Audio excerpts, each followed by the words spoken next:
Yeah, up next now is to finalize the design of this minor project or mini project. So this by designing the footer. So footer, I copy this, control after the main. So I define the footer tag, copyright coding university, and all rights reserved. All rights reserved. So we save that. Then we then come to our CSS file to style it.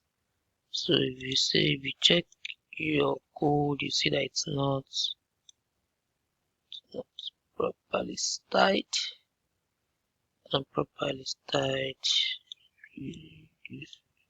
Properly styled is it. So we come to our CSS file.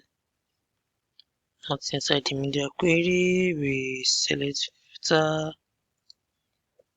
We style it. Let's give it a background color of 333, something similar to black.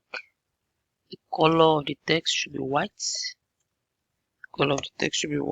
And there should be padding all around it. And just give it 20 pixels. And I want the text to go to the center. That means we set text align to center. We save it now.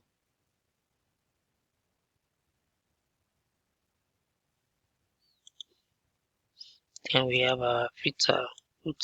This is it. With that, let's just confirm the responsiveness of our website. We enlarge it. This is tab. This is laptop. We decrease it. Okay, this should be tablet. We decrease that. This is mobile phone. Of course, I want us to display this as one line once it is on mobile. So we'll come to our media query again, where we are setting display of main. So we just select main and we set the flex direction to column once it's on small screen. So you see that now it's displaying one per row. Yes, one per row, and that. So it's responsive. It increase it, take the shape of the texture, we decrease it again. It's in case of a mobile phone. And that is the end of the project.